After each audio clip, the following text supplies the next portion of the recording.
El martes de la semana de la Pasión, el último día que Jesús estuvo en el templo, después de varias confrontaciones con los líderes, cuando ya había quedado en evidencia que estos nunca lo aceptarían, algo notable ocurrió.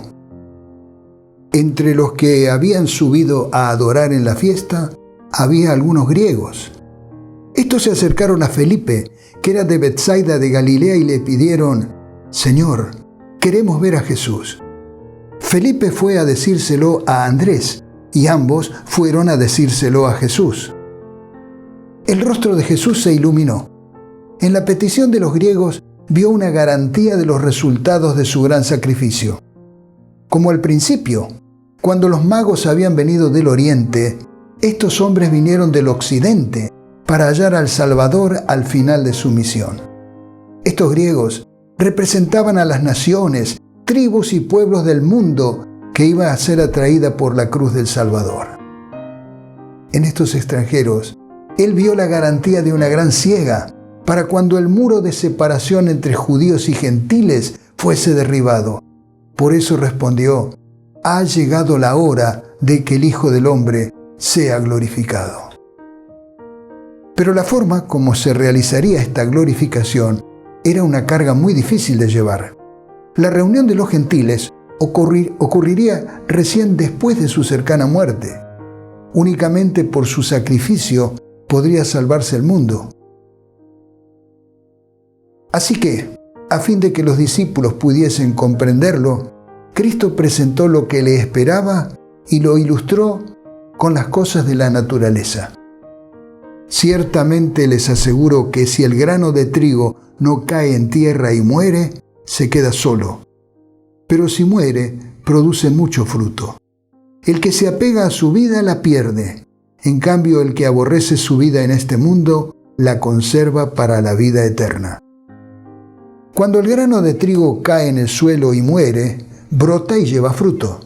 Así también la muerte de Cristo iba a resultar en frutos para el reino de Dios. Como en el reino vegetal, la vida iba a ser el resultado de su muerte. Pero de pronto, al pensar en lo que pronto ocurriría, una nube misteriosa pareció rodear al Hijo de Dios. Su lobreguez fue sentida por los que estaban cerca de él.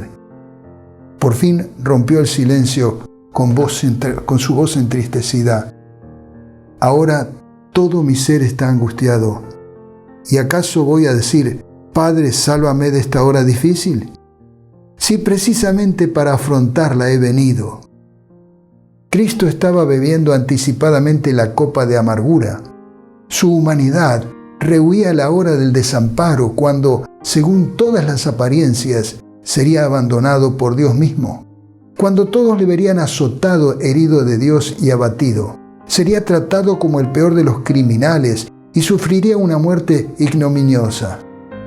El peso de la espantosa carga de la transgresión humana y de la ira del Padre a causa del pecado hicieron desmayar a Jesús, y la palidez de la muerte cubrió su rostro. Pero con humildad se sometió a la voluntad de su Padre, diciendo: «Padre, glorifica tu nombre». Se oyó entonces desde el cielo una voz que decía: «Ya lo he glorificado y volveré a glorificarlo». La multitud que estaba allí y que oyó la voz decía que había sido un trueno.